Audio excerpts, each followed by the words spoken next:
യേശുവിൻ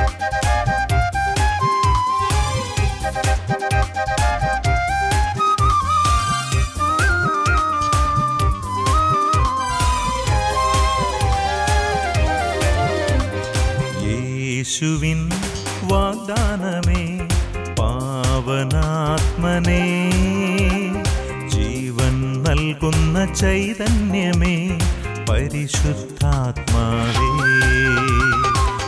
യേശുവിൻ വാഗ്ദാനമേ പാവനാത്മനേ, ജീവൻ നൽകുന്ന ചൈതന്യമേ പരിശുദ്ധാത്മാവേ.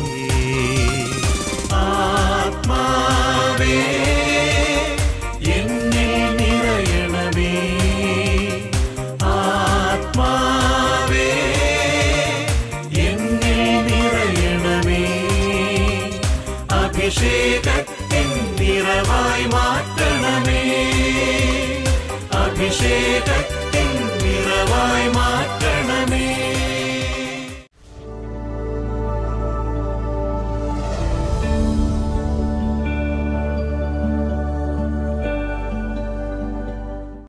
ഷേമ ഇസ്രായേലിൻ്റെ മറ്റൊരധ്യായത്തിലേക്ക് ഏവർക്കും സ്വാഗതം.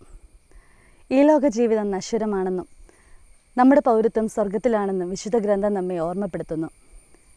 ഈ ലോക ജീവിതത്തിന് വേണ്ടി മാത്രം ക്രിസ്തുവിൽ നമ്മൾ പ്രത്യാശ അർപ്പിച്ചിരിക്കുന്നവരാണെങ്കിൽ മറ്റെല്ലാ ജനതകളേക്കാൾ നിർഭാഗ്യരാണെന്നും വിശുദ്ധ പൗലോസ്ലേഹ നമ്മെ ഓർമ്മപ്പെടുത്തുന്നു. ലൗകിക കാര്യങ്ങളിൽ നാം എത്രമാത്രം അറിവുള്ളവരാണെങ്കിലും ദൈവിക കാര്യങ്ങളിൽ അജ്ഞരാണെങ്കിൽ നമ്മളുടെ ജീവിതം വ്യർത്ഥമാണെന്ന് ഓർമ്മപ്പെടുത്തുകയാണ് ഇന്നത്തെ ഷേമ ഇസ്രായേൽ. ഈ ലോകത്തിൽ മാത്രം പ്രത്യാശ വയ്ക്കുന്ന ഭോഷന്മാരാവാതെ വിശുദ്ധ വചനത്തിൻ്റെ അടിസ്ഥാനത്തിൽ എങ്ങനെ ജീവിക്കാമെന്ന് നമുക്ക് പറഞ്ഞു തരികയാണ് കാരിസ്മാൻ ഡയറക്ടർ ഫാദർ കുര്യൻ കാരിക്കൽ. ഒരു വ്യക്തിയുടെ ജീവിത സാക്ഷ്യം കേട്ടുകൊണ്ട് ഇന്നത്തെ വചന ശുശ്രൂഷയിലേക്ക് നമുക്ക് പ്രവേശിക്കാം. ദൈവം നമ്മെ ഓരോരുത്തരെയും സമൃദ്ധമായി അനുഗ്രഹിക്കട്ടെ. ആമേൻ.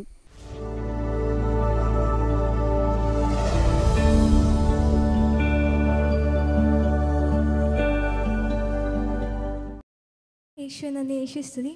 എൻ്റെ പേര് ജോമിത. എൻ്റെ വീടിയുടെ അടുത്താണ്. ഞാൻ +2 കഴിഞ്ഞു. ഈ വർഷം എനിക്ക് ഒട്ടും പഠിക്കാൻ പറ്റാത്ത സാഹചര്യമൊക്കെ ആയിരുന്നു. ഞാൻ അവസാനം കർത്താവിന് വിട്ടുകൊടുത്തു. ഞാൻ എല്ലാ ദിവസവും പള്ളിയിൽ വന്നു. ട്യൂഷന് പോകാമെന്ന് വെച്ചപ്പം ഞായറാഴ്ച ദിവസമായിരുന്നു ട്യൂഷൻ. അപ്പം ഞാൻ ട്യൂഷൻ ഒഴിവാക്കി. ഞായറാഴ്ച ദിവസത്തെ പഠനമൊക്കെ ഒഴിവാക്കി. പിന്നെ എല്ലാ പരീക്ഷയ്ക്കും പോകുന്നതിന് മുമ്പ് അച്ഛന്മാരുടെ അനുഗ്രഹവും വാങ്ങിച്ച് അവരുടെ പ്രാർത്ഥനയും യാചിച്ചുകൊണ്ടായിരുന്നു ഞാൻ പോയത്. അങ്ങനെ പോയതിൻ്റെ ഫലമായി എനിക്ക് 89% മാർക്കോടുകൂടി ഞാൻ +2 പാസ്സായി. യേശു നന്ദി, യേശു സ്തുതി.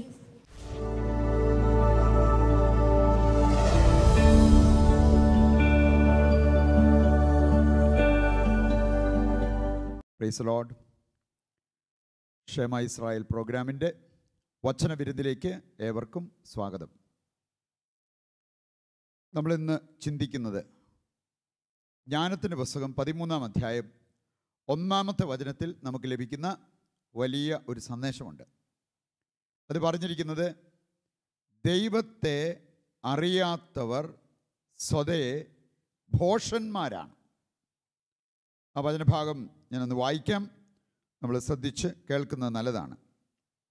ദൈവത്തെ അറിയാത്തവർ സ്വതേ ഭോഷന്മാരാണ്. ദൃഷ്ടിഗോചരമായ നന്മകളിൽ നിന്ന് ഉണ്മയായവനെ തിരിച്ചറിയാൻ അവർക്ക് കഴിഞ്ഞില്ല.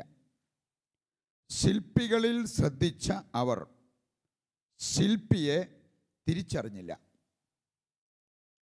പ്രിയപ്പെട്ടവരെ, ഈ വചനഭാഗം ധ്യാനിച്ചാൽ നമ്മുടെ ഹൃദയത്തിലേക്ക് നമുക്ക് ഏറ്റെടുക്കാവുന്ന 2-3 പ്രധാനപ്പെട്ട കാര്യങ്ങൾ അതിനകത്ത് പറഞ്ഞിട്ടുണ്ട്.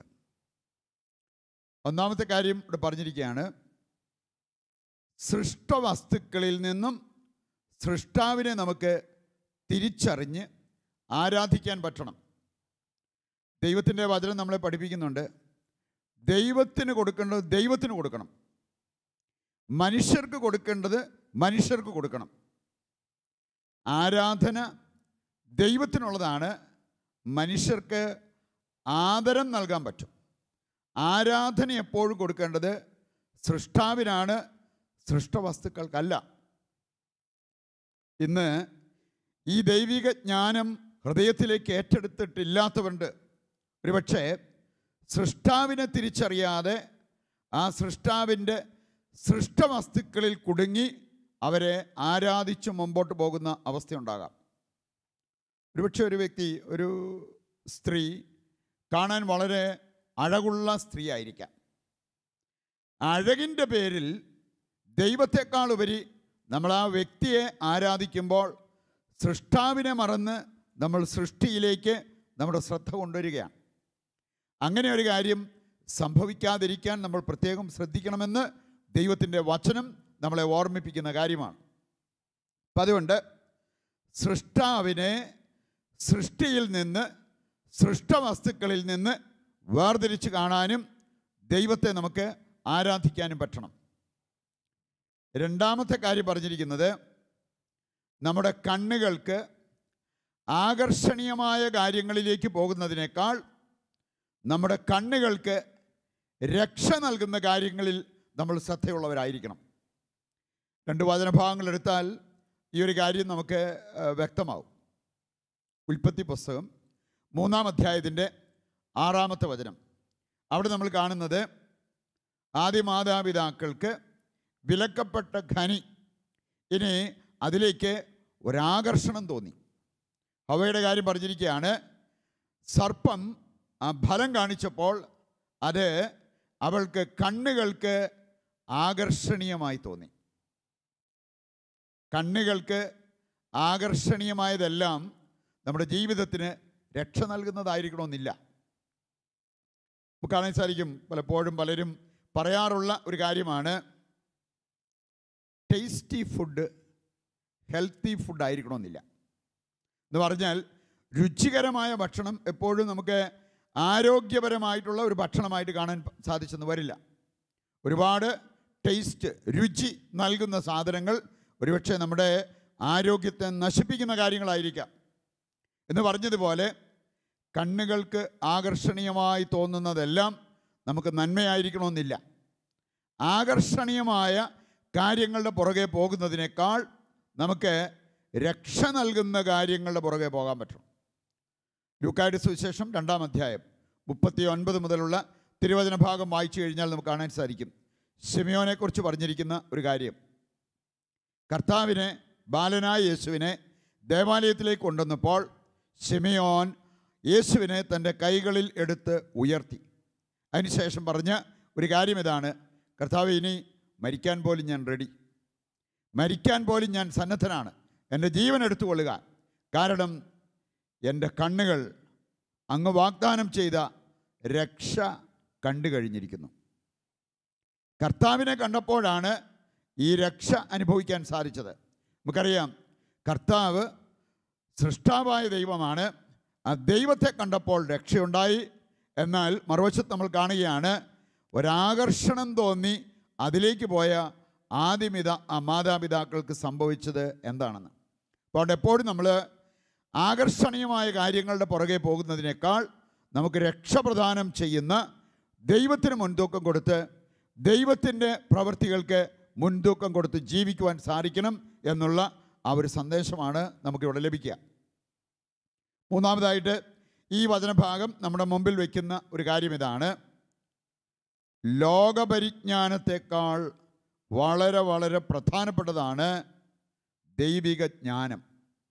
ലോകപരിജ്ഞാനം, ലോകം നമ്മളെ പഠിപ്പിക്കുന്ന കാര്യങ്ങൾ, ലോകത്തെക്കുറിച്ച് നമുക്ക് പഠിക്കാൻ പറ്റുന്ന കാര്യങ്ങൾ, ഒരുപാട് കാര്യങ്ങൾ നമുക്ക് കാണാൻ സാധിക്കും. പ്രിയപ്പെട്ടവർ, ഒരുപക്ഷെ ബുദ്ധിമാന്മാരോട് ഈ വചനഭാഗം പറഞ്ഞാൽ അത് അവർക്ക് മനസ്സിലായെന്ന് വരില്ല.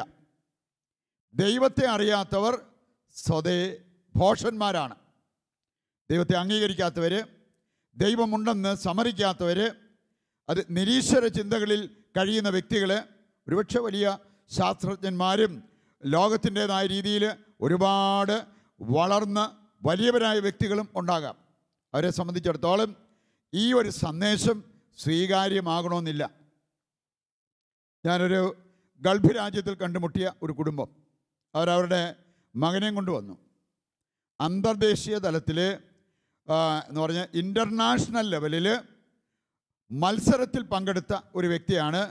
ലോകപരിജ്ഞാനത്തിൽ അതിൽ ഏതോ റാങ്കും വാങ്ങിച്ച വ്യക്തിയാണ്.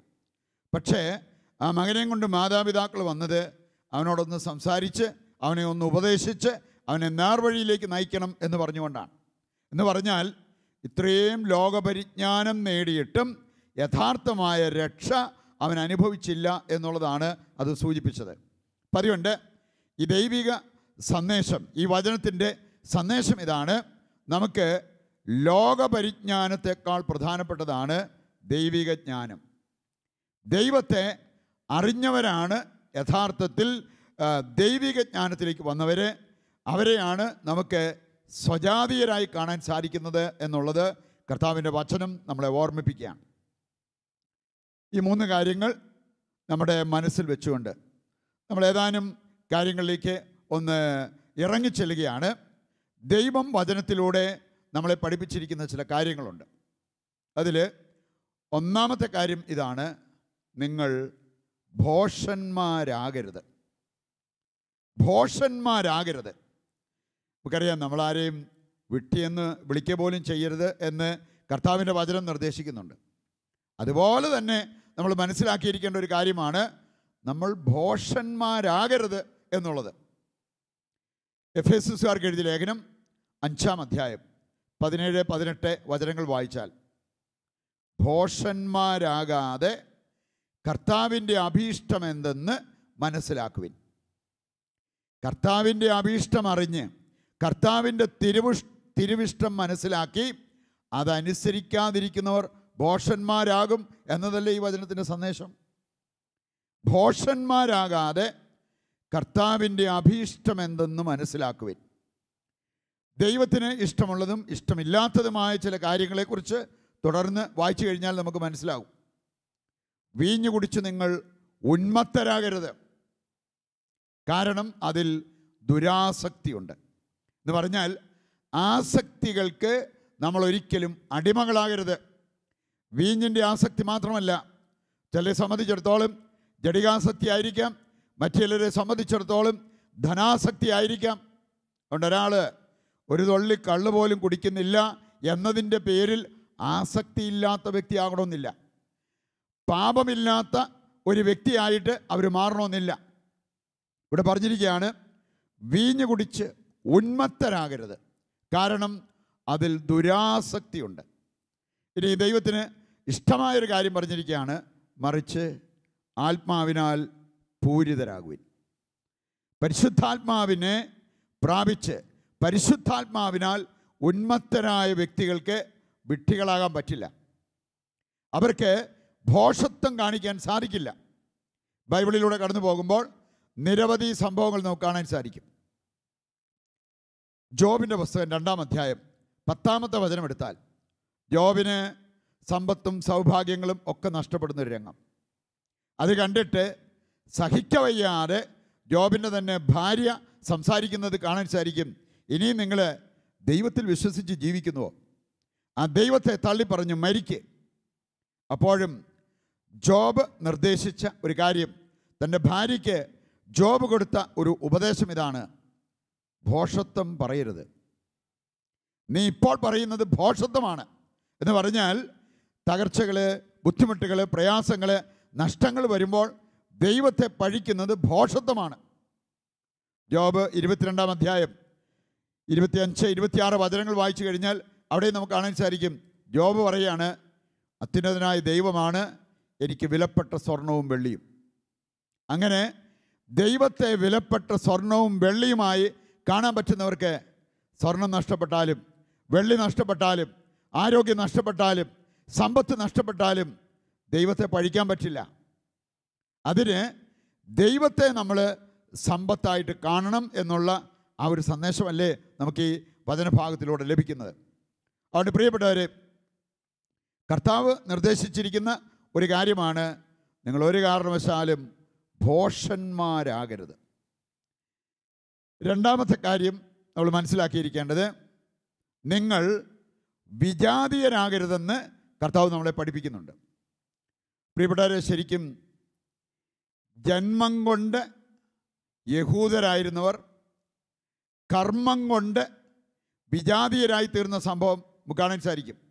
അത് യോഹന്നാൻ്റെ സുവിശേഷം 8-ാം അധ്യായത്തിന് 39 മുതൽ ഉള്ള വചനഭാഗം വായിക്കുമ്പോൾ, യഹൂദർക്ക് കർത്താവ് പറഞ്ഞ പല കാര്യങ്ങളും മനസ്സിലാക്കാൻ പറ്റില്ല. അതുകൊണ്ടാണ് അവർ പറഞ്ഞത്, എന്തുകൊണ്ടാണ് നീ ഇങ്ങനെയൊക്കെ സംസാരിക്കുന്നത്? ഞങ്ങൾ ആരുടെയും അടിമകളല്ല, ഞങ്ങൾ അബ്രാഹത്തിൻ്റെ മക്കളാണ്. അങ്ങനെ പാരമ്പര്യം പറഞ്ഞ് യഹൂദരെ നോക്കിക്കൊണ്ട് കർത്താവ് പറഞ്ഞ ചില കാര്യങ്ങളുണ്ട്. ശരിയാണ്, നിങ്ങൾ ജന്മം കൊണ്ട് യഹൂദരാണ്, പക്ഷെ നിങ്ങൾ കർമ്മം കൊണ്ട് വിജാതീയരാണ്. അതുകൊണ്ടാണ് ഞാൻ പറഞ്ഞ കാര്യങ്ങൾ നിങ്ങൾ അംഗീകരിക്കാതിരിക്കുന്നത്. നിങ്ങളിപ്പോഴും അബ്രാഹത്തിൻ്റെ മക്കളാണെന്ന് പറയുകയും പാപത്തിൽ തുടരുകയും ചെയ്യുന്നത് അതുകൊണ്ടാണ്. നമുക്ക് കാണാൻ സാധിക്കും, ജന്മം കൊണ്ട് വിജാതീയനെങ്കിലും കർമ്മം കൊണ്ട് യഹൂദനായി മാറിയ ചില വ്യക്തികളെക്കുറിച്ചും ബൈബിളിൽ കാണാൻ സാധിക്കും. അതിൽ ഒരു വ്യക്തിയാണ് കൊർണേലിയൂസ്. നമ്മൾ കാണുന്നുണ്ട് അപ്പസ്തോല പ്രവർത്തനങ്ങൾ 10-ാം അധ്യായം അതിൻ്റെ 1 മുതലുള്ള വചനങ്ങൾ വായിക്കുമ്പോൾ ഈ കൊർണേലിയൂസിനെ കുറിച്ച് ചില കാര്യങ്ങൾ അവിടെ പറഞ്ഞിട്ടുണ്ട്. അവൻ ഒരു വിജാതീയനായിരുന്നു, ജന്മം കൊണ്ട് വിജാതീയൻ. പക്ഷെ നമ്മൾ കാണുന്നുണ്ട് അവൻ നല്ല പ്രാർത്ഥനയുള്ള വ്യക്തിയായിരുന്നു, ദൈവവിശ്വാസമുള്ള വ്യക്തിയായിരുന്നു, ദൈവാശ്രയത്വമുള്ള വ്യക്തിയായിരുന്നു, പാവപ്പെട്ടവരോട് ഉദാരത കാണിച്ച വ്യക്തിയായിരുന്നു. ആ രീതിയിൽ ചിന്തിച്ചാൽ കർമ്മം കൊണ്ട് യഹൂദനായി മാറിയ ഒരു വ്യക്തി. അപ്പോൾ അതുകൊണ്ട് നമ്മളെ സംബന്ധിച്ചിടത്തോളം നമ്മുടെ ഒരു പൊസിഷൻ അല്ല ജന്മം കൊണ്ട് നമ്മൾ എവിടെയാണ് നിൽക്കുന്നത് എന്നതിനേക്കാൾ കർമ്മം കൊണ്ടും ദൈവത്തിൻ്റെ പ്രിയപ്പെട്ട മക്കളായി മാറാൻ നമുക്ക് സാധിക്കണം. നമുക്ക് കാണാൻ സാധിക്കും ലൂക്കായുടെ സുവിശേഷം 10-ാം അധ്യായം അതിൻ്റെ 25 മുതലുള്ള വചനങ്ങളിലൂടെ കടന്നു പോകുമ്പോൾ പൊസിഷൻ കൊണ്ട് പ്രീശനും ലേവായനുമായ ചില വ്യക്തികൾ, പക്ഷെ അവർ കർമ്മം കൊണ്ട് വിജാതീയനായി. എന്ന് പറഞ്ഞാൽ മുറിവേറ്റ് കിടന്ന ഒരു വ്യക്തിയെ സഹായിക്കാനുള്ള മനസ്സ് കാട്ടാതിരുന്ന അവർ കർമ്മം കൊണ്ട് ശരിക്കും വിജാതീയരായി മാറി. എന്നാൽ അവിടെ നമ്മൾ കാണുകയാണ്, ജന്മം കൊണ്ട് വിജാതീയനായിരുന്ന ഒരു സമറായക്കാരൻ, അവൻ നല്ല സമറായക്കാരനായി മാറി. കാരണം അവൻ്റെ കർമ്മം. അപ്പം അതുകൊണ്ട് നമ്മുടെ വാക്കുകളല്ല പ്രധാനപ്പെട്ടത്, പ്രവൃത്തിയിലും സത്യത്തിലും ദൈവത്തെ സ്നേഹിക്കുവാൻ നമുക്ക് സാധിക്കണം. അങ്ങനെ ഒരു ദൈവമകൻ്റെ പദവിയിലേക്ക്, ദൈവമകളുടെ പദവിയിലേക്ക് നമ്മൾ ഉയർത്തപ്പെടണം എന്നുള്ളത് കർത്താവ് വചനത്തിലൂടെ നമ്മളെ ഓർമ്മിപ്പിക്കുക. മറ്റൊരു കാര്യം കർത്താവ് നമ്മളെ പഠിപ്പിക്കുന്നത്, നമ്മളൊരു കാരണവശാലും തിരസ്കൃതരാകരുത്. തിരസ്കൃതരാകരുത്. എപ്പോഴാണ് നമ്മൾ തിരസ്കൃതരാകുന്നത് എന്നുള്ളത് വചനം നമ്മളെ പഠിപ്പിക്കുന്നുണ്ട്. നമ്മൾ മത്തായിയുടെ സുവിശേഷം 7-ാം അധ്യായം അതിൻ്റെ 23 മുതലുള്ള വചനഭാഗം വായിച്ചു കഴിഞ്ഞാൽ അവിടെ പറഞ്ഞിട്ടുണ്ട്, അനീതി പ്രവർത്തിക്കുന്നവരെ നിങ്ങൾ എന്നിൽ നിന്ന് അകന്നു പോവുക എന്ന് പറഞ്ഞാൽ കർത്താവിൻ്റെ മുമ്പിൽ അവർ തിരസ്കൃതരായി. അതിൻ്റെ കാരണം അവർ വചനം പറഞ്ഞവരായിരിക്കാം, വചനം കേട്ടവരായിരിക്കാം, പക്ഷേ വചനം ജീവിക്കുന്ന കാര്യത്തിൽ പരാജയപ്പെട്ടു. ദൈവം നമ്മളിൽ നിന്നും ആവശ്യപ്പെടുന്നൊരു കാര്യം, വചനം പറയുന്നതിനേക്കാൾ, വചനം ശ്രവിക്കുന്നതിനേക്കാൾ വചനം ജീവിക്കുന്നവരായിട്ട് നമ്മൾ മാറണം. അവിടെ പരാജയം സംഭവിക്കുമ്പോഴാണ് ദൈവത്തിന് മുമ്പിൽ നമ്മൾ തിരസ്കൃതരാകുന്നത്. മാത്രമല്ല, സ്നേഹത്തിൻ്റെ കാര്യത്തിൽ കർത്താവ് പഠിപ്പിച്ചിരിക്കുന്ന ഒരു കാര്യം, നമ്മൾ സ്നേഹിക്കേണ്ടത് സംസാരത്തിലല്ല, വാക്കിലല്ല, പ്രവൃത്തിയിലും സത്യത്തിലുമാണ്. അത് യോഹന്നാൻ്റെ സുവിശേഷം 13-ാം അധ്യായത്തിൻ്റെ 35-ാമത്തെ വചനം നമ്മളെ പഠിപ്പിക്കുന്നുണ്ട്. നിങ്ങൾ പരസ്പരം സ്നേഹിക്കുന്നത് കണ്ടിട്ട് നിങ്ങൾ ക്രിസ്ത്യാനികളാണെന്ന് മറ്റുള്ളവർ പറയട്ടെ. 1 യോഹന്നാൻ 3-ാം അധ്യായം 18-ാമത്തെ വചനം വായിച്ചാൽ, കുഞ്ഞുമക്കളെ, നിങ്ങൾ വാക്കിലും സംസാരത്തിലുമല്ല പ്രവൃത്തിയിലും സത്യത്തിലുമാണ് സ്നേഹിക്കേണ്ടത്. പ്രിയപ്പെട്ടവരെ, ഇക്കാര്യങ്ങൾ ഹൃദയത്തിൽ ഉറപ്പിച്ച് യഥാർത്ഥ ക്രിസ്തീയ ജീവിതം നയിക്കാൻ നമ്മൾ തയ്യാറാകുമ്പോൾ നിശ്ചയമായിട്ടും കർത്താവ് നമ്മളെ അനുഗ്രഹിച്ചുയർത്തുന്ന ആ വലിയ അനുഭവം ഉണ്ടാകും. നമ്മുടെ ജീവിതത്തിൽ വലിയ വലിയ നേട്ടങ്ങൾ നേടുവാൻ നമുക്ക് സാധിക്കും. സഹനത്തിന് മുമ്പിലും തളരാതെ പതറാതെ മുമ്പോട്ട് പോയി ജീവിത വിജയം വരിക്കുവാൻ നമുക്ക് സാധിക്കും. അതിന് ദൈവം നമ്മളെ സഹായിക്കട്ടെ. ആ ഒരു വിഷയം വെച്ച് നമുക്കിപ്പോൾ ദിവ്യകാരുണ്യനാഥൻ്റെ മുമ്പിലിരുന്ന് പ്രാർത്ഥിച്ച് അനുഗ്രഹം പ്രാപിക്കാം.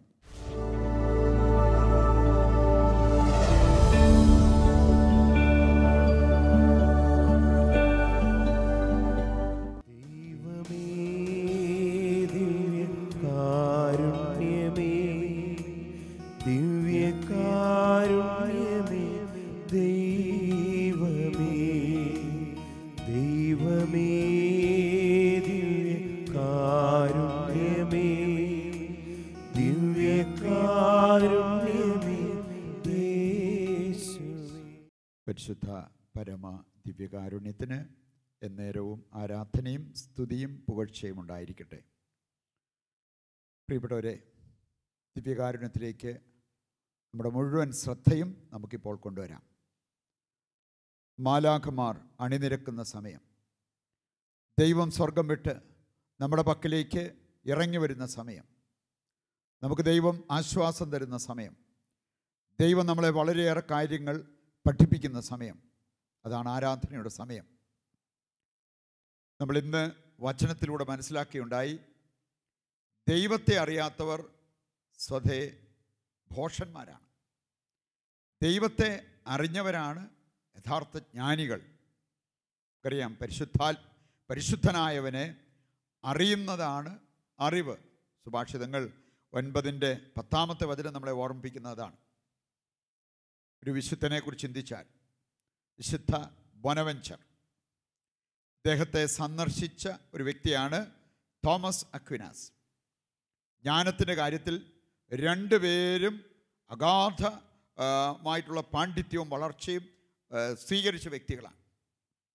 തോമസ് അക്വിനാസ് ഒരിക്കൽ വിശുദ്ധ ബൊനവെഞ്ചറിനോട് ചോദിച്ചു, നമ്മൾ സഹപാഠികൾ, നീ ഒരു സാധാരണ സ്റ്റുഡൻ്റായിട്ട് കഴിഞ്ഞത് എനിക്കറിയാം, പക്ഷെ ഇപ്പോൾ എവിടുന്ന് കിട്ടി ഈ ജ്ഞാനമെല്ലാം? നിൻ്റെ പ്രസംഗത്തിലും എല്ലാം വെളിപ്പെടുന്ന ദൈവിക ജ്ഞാനം. അതിന് മറുപടി പറയാൻ ബൊനവെഞ്ചർ തോമസ് അക്വിനാസിനെ ഒരു മുറിയിലേക്ക് കൊണ്ടുപോയി. സാധാരണ മുറി, ഒരു കസേര, അതിൻ്റെ മുമ്പിൽ ഒരു ക്രൂശിത രൂപം. അദ്ദേഹം പറഞ്ഞത്, എനിക്കെന്തെങ്കിലും ജ്ഞാനമുണ്ടെങ്കിൽ ഞാൻ ഈ ക്രൂശിതൻ്റെ മുമ്പിലിരുന്ന് മണിക്കൂറുകൾ ധ്യാനാത്മകമായി ചിലവഴിച്ചപ്പോൾ അവിടെ എനിക്ക് കിട്ടിയത് മാത്രമാണെന്ന്. പ്രിയപ്പെട്ടവരെ, ആരാധനയുടെ സമയം ദൈവിക ജ്ഞാനം നമുക്ക് ലഭിക്കുന്ന സമയമാണ്. മറ്റെന്തിനേക്കാൾ ഉപരിയായിട്ട് ഭൗതികമായ നേട്ടങ്ങൾ, ലൗകികമായിട്ടുള്ള നേട്ടങ്ങൾ, ഇതെല്ലാം നമ്മുടെ ജീവിതത്തിലേക്ക് വരും. നമ്മൾ ഉന്നതമായൊരു കാഴ്ചപ്പാടോടെ പ്രാർത്ഥിച്ച് മുമ്പോട്ട് പോകുമ്പോൾ നമുക്കൊരു നിമിഷം കർത്താവിൻ്റെ കരങ്ങളിലേക്ക് നമ്മളെ സമർപ്പിക്കാം. ഇതുവരെ നമുക്ക് ഒരു ദൈവികമായ വെളിപ്പെടുത്തൽ കിട്ടിയിട്ടില്ലെങ്കിൽ ആ വെളിപ്പെടുത്തലിന് വേണ്ടി പ്രാർത്ഥിക്കാം. ഇതുവരെ നമുക്ക് ഒരു തീരുമാനമെടുക്കാൻ ദൈവം നമ്മളെ സഹായിക്കുന്ന അനുഭവം ഉണ്ടായിട്ടില്ലെങ്കിൽ ആ തീരുമാനമെടുക്കാനുള്ള ഒരു അഭിഷേകം നമ്മളിൽ വരുവാനായിട്ട് ആഗ്രഹിച്ച് പ്രാർത്ഥിക്കാം. നിങ്ങൾ ദൈവരാജ്യവും അവിടുത്തെ നീതിയും അന്വേഷിച്ചാൽ ബാക്കിയെല്ലാം ഞാൻ കൂട്ടിച്ചേർത്ത് തരും. മത്തായി 6:33 പറഞ്ഞിരിക്കുന്ന ആ വാഗ്ദാനം അത് നമ്മുടെ ജീവിതത്തിൽ നിറവേറുവാൻ നമുക്കിപ്പോൾ ആഗ്രഹിച്ച് പ്രാർത്ഥിക്കാം. ദിവ്യകാരുണ്യത്തിലേക്ക് നമ്മുടെ എല്ലാ ആശകളും നമ്മുടെ എല്ലാ പ്രതീക്ഷകളും ഉയർത്തി സമർപ്പിച്ചുകൊണ്ട് നമ്മുടെ എല്ലാ ജീവിത സാഹചര്യങ്ങളെയും ദിവ്യകാരുണ്യത്തിലേക്ക് ഉയർത്തിക്കൊണ്ട് നമുക്ക് അല്പസമയം കർത്താവിനെ ഒന്ന് സ്തുതിച്ച് പ്രാർത്ഥിക്കാം. Hallelujah, hallelujah. കർത്താവേ, അങ്ങിന്നും ജീവിക്കുന്ന ദൈവമാണ്, സർവശക്തനായ ദൈവമാണ്. കർത്താവേ, ഞങ്ങളുടെ ജീവിത പ്രശ്നങ്ങളെ ഏറ്റെടുത്ത് ഞങ്ങളെ അനുഗ്രഹിക്കുവാൻ കഴിവുള്ളവനാണ്. ഈശോയെ, അങ്ങേ അറിയുവാനുള്ള ആ ഒരു വലിയ ഭാഗ്യത്തിന് വേണ്ടി ഞങ്ങൾ പ്രാർത്ഥിക്കുന്നു. അങ്ങേ അനുഭവിക്കുവാനുള്ള ആ അനുഗ്രഹത്തിനായിട്ട് ഞങ്ങൾ യാചിക്കുന്നു. കർത്താവേ, സ്വർഗം തുറന്ന് അവിടുത്തെ അനുഗ്രഹം ഞങ്ങളുടെ മേൽ വർഷിക്കണമെന്ന് ഞങ്ങൾ പ്രാർത്ഥിക്കുന്നു. അങ്ങേ സ്തുതിക്കുന്ന, അങ്ങേ ആരാധിക്കുന്ന ഈ സമൂഹത്തിലേക്ക് കർത്താവേ, അവിടുത്തെ ശക്തി അവിടെ നയിക്കണമേ എന്ന് പ്രാർത്ഥിക്കുന്നു. ഹല്ലേലൂയ, ഹല്ലേലൂയ, ഹല്ലേലൂയ, ഹല്ലേലൂയ. ദിവ്യകാരുണ്യത്തിലേക്ക് ഉയർത്തിയ കരങ്ങൾ നമ്മുടെ ഹൃദയത്തോട് ചേർത്ത് പിടിക്കാം. ദൈവത്തോട് നമുക്ക് ചേർന്ന് നിൽക്കാം. ആരാധനയുടെ നിമിഷങ്ങൾ ദൈവം നമ്മുടെ കണ്ണീരൊപ്പുന്ന സമയമാണ്. ദൈവം നമുക്ക് ആശ്വാസം നൽകുന്ന സമയമാണ്. ദൈവം നമ്മളോട് സംസാരിക്കുന്ന സമയമാണ്. ദൈവം നമ്മുടെ നിലവിളി കേൾക്കുന്ന സമയമാണ്. നമ്മുടെ എല്ലാ ആവശ്യങ്ങളെയും അവസ്ഥകളെയും നമ്മുടെ കുടുംബത്തിൻ്റെ എല്ലാ അവസ്ഥകളെയും ഈ ദിവ്യകാരുണ്യത്തിലേക്ക് നമുക്ക് ഉയർത്തി സമർപ്പിക്കാം. അവ സ്വർഗത്തിലേക്ക് ഉയർത്തപ്പെടട്ടെ. വിനീതൻ്റെ പ്രാർത്ഥന മേഘങ്ങൾ തുളച്ച് സ്വർഗത്തിലെത്തും. നമുക്ക് എളിമപ്പെട്ട് പ്രാർത്ഥിക്കാം. ദൈവകരങ്ങളിൽ നമ്മളെ പൂർണ്ണമായും സമർപ്പിച്ച് നമുക്ക് പ്രാർത്ഥിക്കാം. നമ്മുടെ ആവശ്യം എന്തുമാകട്ടെ, ആത്മീയമായിട്ട് വളരാനുള്ള നമ്മുടെ ആഗ്രഹം, അതുപോലെ തന്നെ ദൈവിക ജ്ഞാനത്തിൽ വളരുവാനുള്ള നമ്മുടെ ആഗ്രഹം എല്ലാം സ്വർഗത്തിലേക്ക് ഉയർത്തിക്കൊണ്ട് ഒപ്പം നമ്മുടെ ജീവിത സാഹചര്യങ്ങൾ, നമുക്ക് ആവശ്യമായിട്ടുള്ള ഭൗതിക നേട്ടങ്ങൾ, അവയ്ക്ക് വേണ്ടിയും ദൈവത്തോട് ചോദിക്കാം. കരങ്ങൾ ഉയർത്തി കർത്താവിനെ വിളിച്ച് പ്രാർത്ഥിക്കുക. കർത്താവേ, പൗരോഹിത്യത്തിൽ അങ്ങ് നൽകിയിരിക്കുന്ന അധികാരത്തിന് കീഴിൽ നിന്നുകൊണ്ട് ഈ സമൂഹത്തിന് വേണ്ടി പ്രാർത്ഥിക്കുന്നു. ഇവരുടെ ഹൃദയാഭിലാഷങ്ങൾ കർത്താവേ, ഇവരുടെ ആവശ്യങ്ങൾ, ഇവരുടെ പ്രയാസങ്ങൾ, പ്രശ്നങ്ങൾ എല്ലാം അങ്ങ് അറിയുന്നവനാണ്. അതിലേക്കെല്ലാം അവിടുത്തെ ശക്തി അയക്കണമേ എന്ന് പ്രാർത്ഥിക്കുന്നു. കർത്താവേ, ദിവ്യകാരുണ്യ ശക്തി ഈ മക്കളിൽ, ഇവരുടെ കുടുംബങ്ങളിൽ, ഇവരുടെ നിയോഗങ്ങളിൽ, ഇവരുടെ ആവശ്യങ്ങളിൽ വന്ന് നിറയുന്ന അനുഭവം അവിടുന്ന് ഈ മക്കൾക്ക് കൊടുക്കണമേ എന്ന് പ്രാർത്ഥിക്കുന്നു. പ്രിയപ്പെട്ടവരെ, കെട്ടുവാനും അഴിക്കുവാനും വിശുദ്ധീകരിച്ച് വിടുതൽ നൽകുവാനും പൗരോഹിത്യത്തിൽ കർത്താവ് നൽകിയിരിക്കുന്ന അധികാരത്തിന് കീഴിൽ നിന്നുകൊണ്ട് നിങ്ങളുടെ ശരീരത്തിനും മനസ്സിനും ആത്മാവിനും നിങ്ങളുടെ കുടുംബത്തിനും നിങ്ങളുടെ എല്ലാ പ്രവർത്തനങ്ങൾക്കും വിടുതലും വിശുദ്ധീകരണവും നൽകുന്നു. പിതാവിൻ്റെയും പുത്രൻ്റെയും പരിശുദ്ധാത്മാവിൻ്റെയും നാമത്തിൽ ആമേൻ. ദൈവത്തെ സ്തുതിച്ച് ആരാധിച്ച് ദിവ്യകാരുണ്യത്തിൻ്റെ ആശീർവാദം നമുക്കിപ്പോൾ ഏറ്റെടുക്കാം. പരിശുദ്ധ പരമകാരുണ്യമേ,